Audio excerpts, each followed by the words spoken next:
If you're a singer over 50, I don't have to tell you that changes are happening in the voice. You can feel it. And as we get beyond 50, 60, 70, they can become more pronounced. And one of the key areas this happens in is right at the vocal cords themselves. We need the vocal cords to close over and basically chop the air. It's turning the airflow into vibrating molecules, sound. It works like a trumpet player's lips.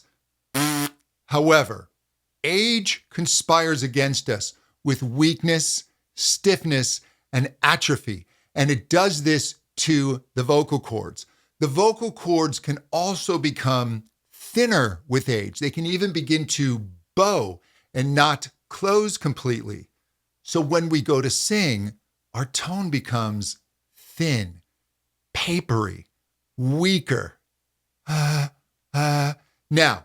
the body will try and help, but the body overhelps. It harnesses muscles that squeeze and makes singing so much more laborious and harder.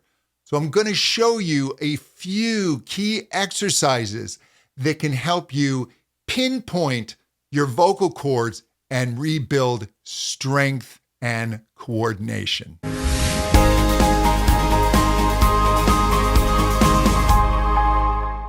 And if you would like help with your older voice, you can download a free PDF copy of my best-selling book, The Mature Singer's Guidebook, at the link below. All right, let's jump into it.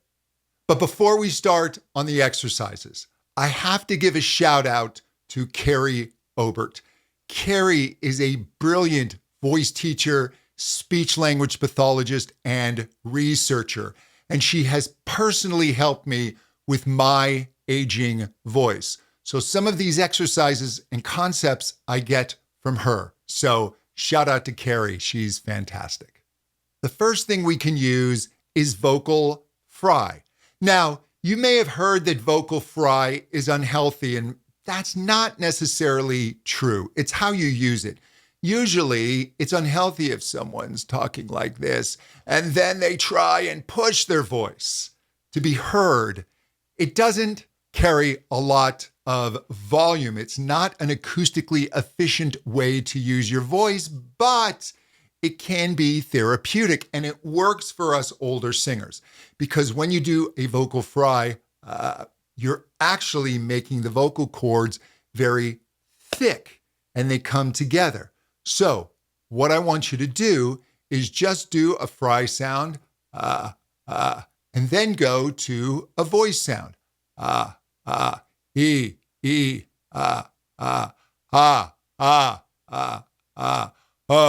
oh. Take that buzzy sensation, from the fry, and keep it in your voice. Now, this isn't done to pitch. It's not a scale, so it's not technically a singing exercise, but it's a great way to get the voice working for the next exercises. Next, I'm going to work a falsetto sound, but I'm going to make sure that I keep this edgy cry in it. So I'm getting the vocal cords to come together. I'm building the coordination and the strength, if you will, to get the cords to come together without pushing and squeezing. So what I'm going to say is E, A, I, O, U. And I'm going to start on this B flat 4 and just bring it down gently.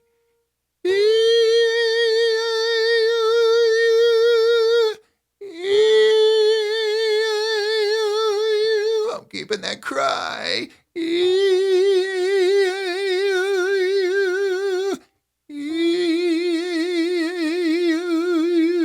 Now, as I'm coming towards my lower register, I'm not going to let my voice grab. Keep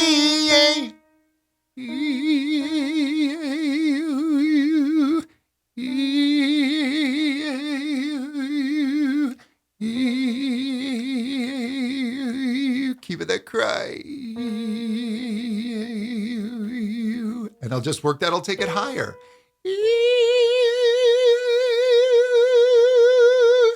So work that.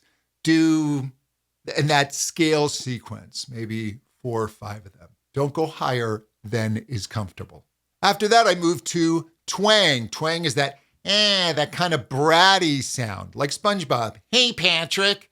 And what that does is it creates narrowings in my vocal tract, in my upper throat that boost high frequencies, and it helps you keep chord closure without working too hard. It's not a pretty sound. So I will take something in that. I'll take this longer scale.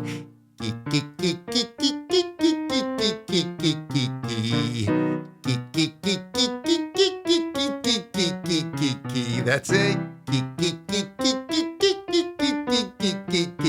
The whole time I'm working, I'm making sure I keep that vocal cord closure. I'm not letting it go. Now, it's been a while since you've really worked your voice. The older voice, it can be hard at first. So be patient with yourself. Don't force, but just work this every day. Get that little cry as you can. I can also do it on or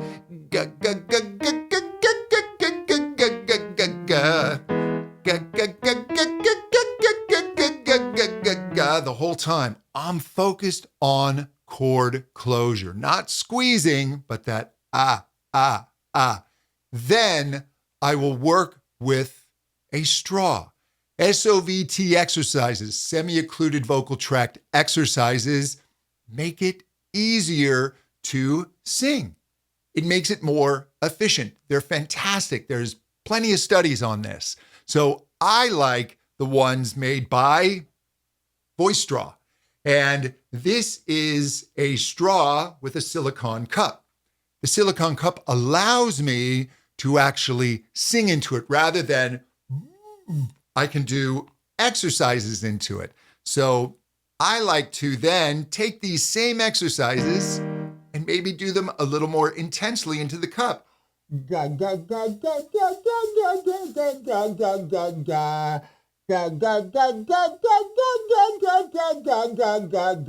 So I'm singing it louder, but the cup is helping me not squeeze. Then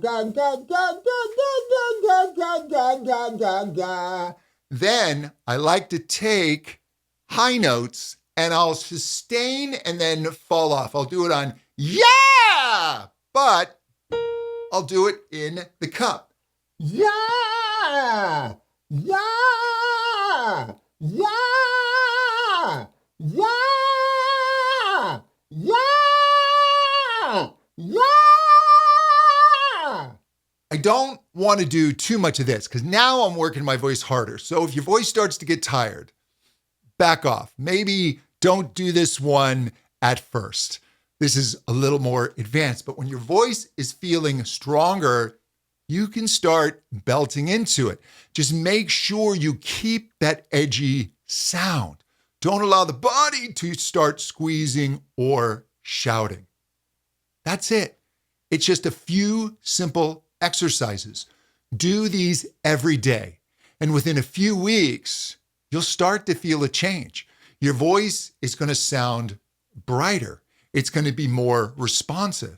Your tone's going to start to come back. You may even start to get some of your range back. This is essential to work this vocal cord closure.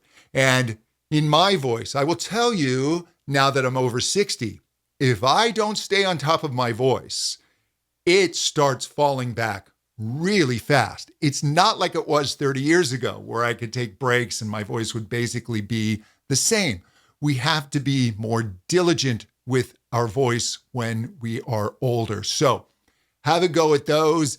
Let me know in the comments how they work for you, and we'll talk soon. Take care.